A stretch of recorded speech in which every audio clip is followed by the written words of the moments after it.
Kohelet, Ecclesiastes. The words of Kohelet, the son of David, king of Jerusalem.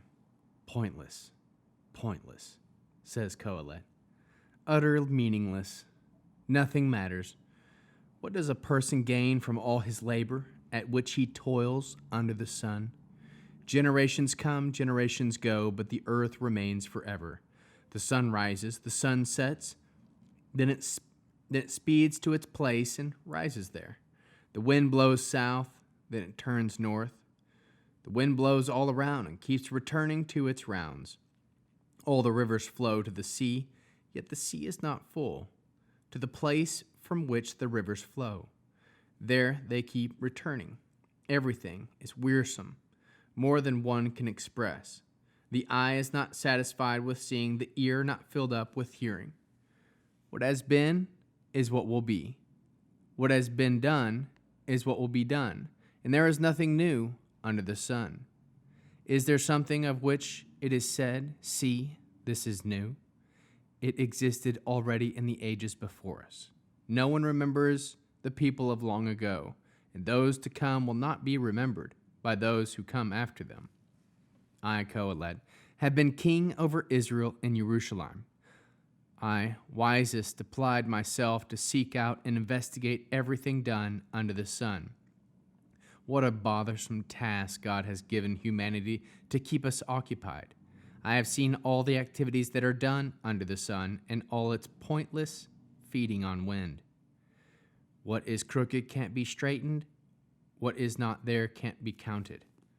I said to myself, look, I have acquired much wisdom, more than anyone ruling Jerusalem before me. Yes, I experienced a great deal of wisdom and knowledge. Yet when I applied myself to understanding, wisdom, and knowledge, as well as stupidity and folly, I came to see that this too was merely feeding on wind.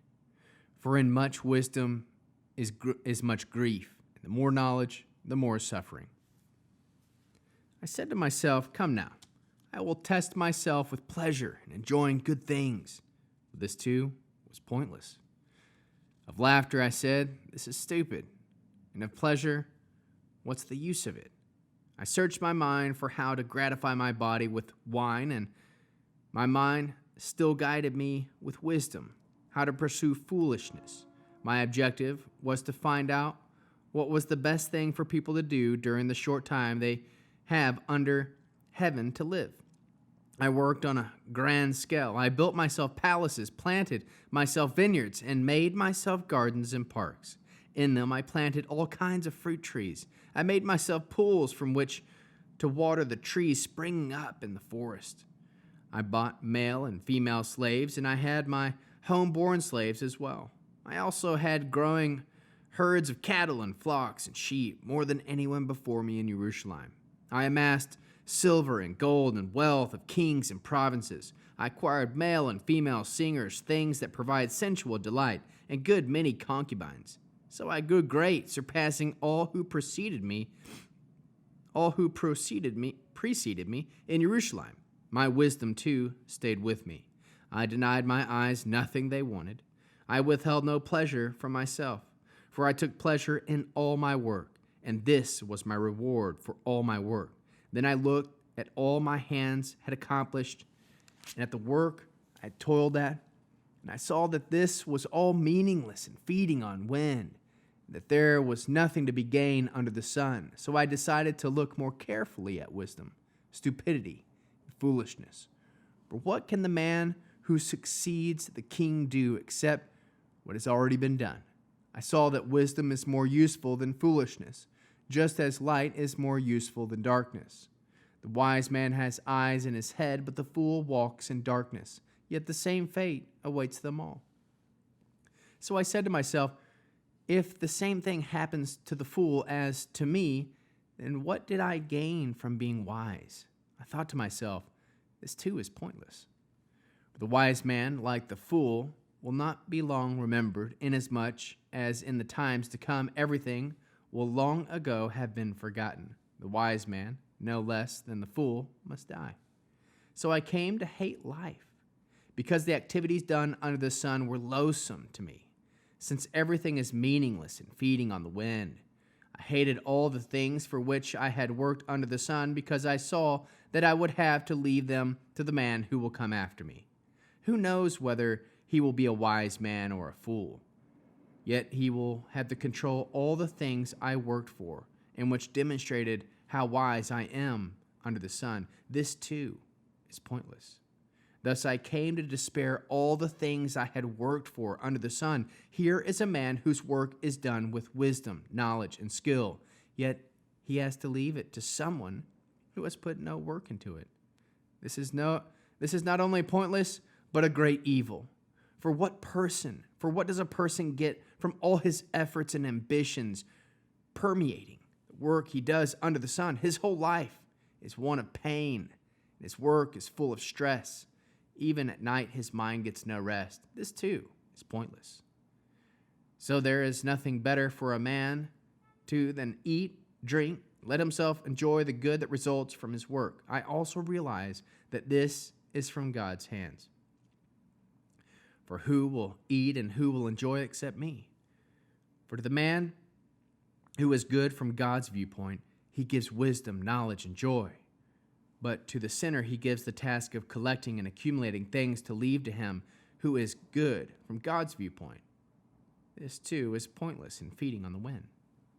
Everything there is a season, a right time for every intention under heaven, a time to be born and a time to die, a time to plant and a time to uproot, a time to kill and a time to heal, a time to tear down and a time to build, a time to weep and a time to laugh, a time to mourn, a time to dance, a time to throw stones and a time to gather stones, a time to embrace and a time to refrain, a time to search and a time to give up, a time to keep and a time to discard, a time to tear, a time to sow, a time to keep silent and a time to speak, a time to love and a time to hate, a time for war and a time for peace. What does the worker gain from his efforts? I have seen the task God has given humanity to keep us occupied. He has made everything suited to its time. Also, he has given human beings an awareness of eternity, but in as much a way that they can't fully comprehend from beginning to end the things God does. I know that there is nothing better for them to do than to be happy and enjoy themselves as long as they live. Still, the fact that everyone can eat and drink and enjoy the good that results from all his work is a gift from God. I know that. Whatever God does will last forever. There is nothing to add or subtract from it, and God does it so that people will fear him.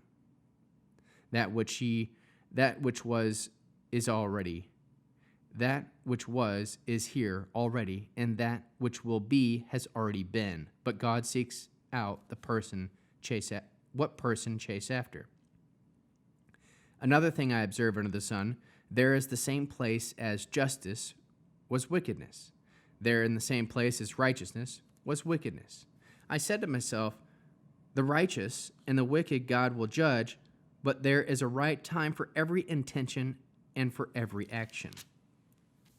Concerning people, I said to myself, God is testing them so that they will see that by themselves they are just animals. After all, the same thing that happened to the people happened to animals, the very same thing. Just as the one dies, so does the other. Yes, their breath is the same, so that humans are no better than animals, since nothing matters anyway. They all go to the same place. They all come from dust, and they all return to dust. Who knows if the spirit of human beings goes upward and the spirit of an animal goes downward into the earth? So I concluded that there is nothing better for a person to do than to take joy in his activities, that this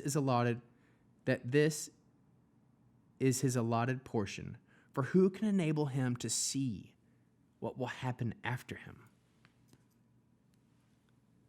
But I turned away and thought about all the kinds of oppression being done under the sun. I saw the tears of the oppressed, and they had no one to comfort them. The power was on the side of the oppressor, and they had no one to comfort them.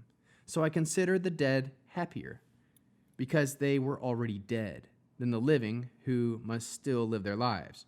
But happier than either of them is the one who has not yet been born, because he has not yet seen the evil things that are done under the sun. Next, I realized that all the effort and achievement stem from one person's envy of another. This too is futility and feeding on wind. Fools fold their arms together and eat their own flesh away. Better an armload with tranquility than both arms full of effort and feeding on wind. Then I turned my attention to something else under the sun that is pointless. The situation in which a solitary individual without a companion, with neither son nor brother, keeps on working endlessly but never has enough wealth. For whom, he should ask, am I working so hard and denying myself pleasure? This too is truly pointless, a sorry business. Two are better than one, in that their cooperative efforts yield this advantage. If one of them falls, the other will help his partner up. Woe to him who is alone when he falls and has no one to help him up. Again, if two people sleep together, they keep each other warm. But how can one person warm by himself? Moreover, an attacker may defeat someone who is alone, but two can resist him, and three standing cord is not easily broken. Better a youth who is poor but wise than a king who is old but foolish, no longer willing to listen to advice. True, he rose from prison to be king, yet while ruling, he became poor. I observe that all those who live and walk under the sun took the side of the youth mentioned first, who would rule in place of the king, and that no limit was set for the number of his subjects.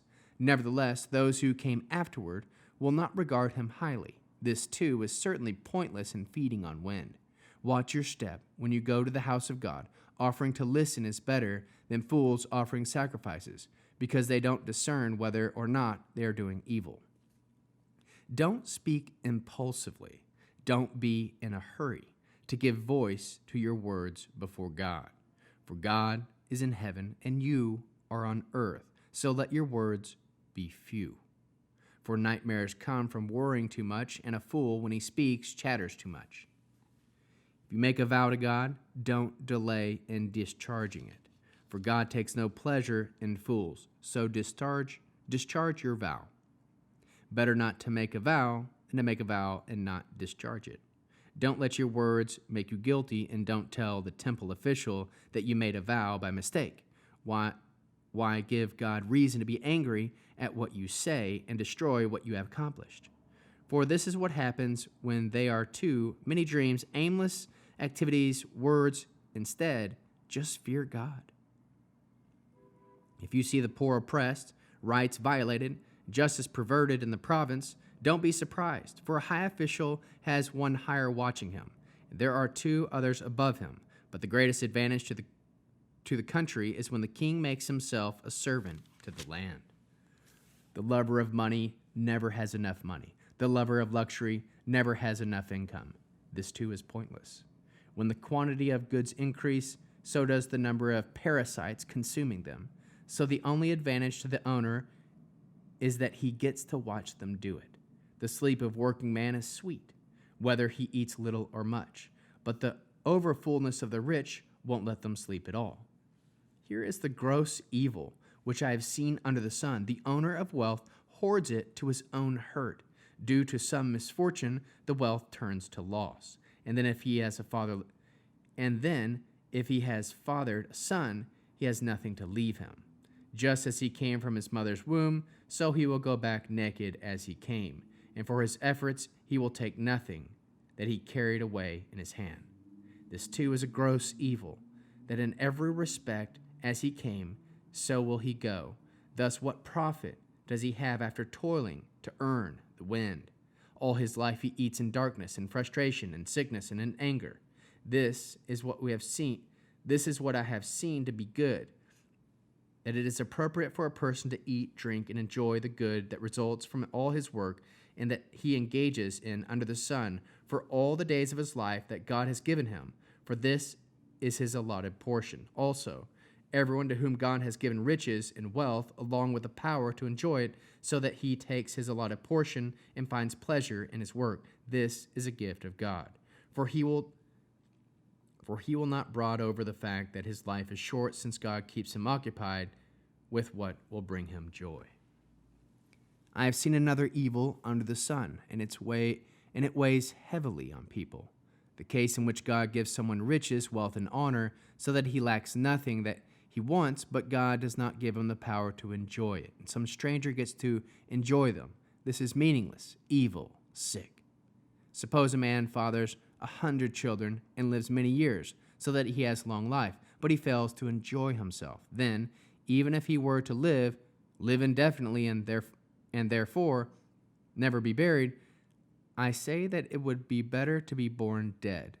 For the arrival of a stillborn baby is a futile thing, and its departure is in darkness. Its name is forgotten, covered in the darkness. And although it has never seen or known the sun, it is more content than he is, without enjoying himself. Even if he were to live 1,000 years twice over, doesn't everyone go to the same place? The purpose of all toil is to fill the mouth, yet the appetite is never satisfied. What advantage has the wise over the fool, or the person with experience if he is poor? Better what the eyes can see than meandering desire. Yet this is too pointless and feeding on wind. Whatever he is, he was named long ago, and it is known that he is merely human. Moreover, he cannot defeat what is mightier than he, death. There are many things that only one add to futility. So how do humans benefit from them? For who knows what is good for someone during life, during the days of his pointless life spent like a shadow? Who can tell what will happen under the sun after a person is gone?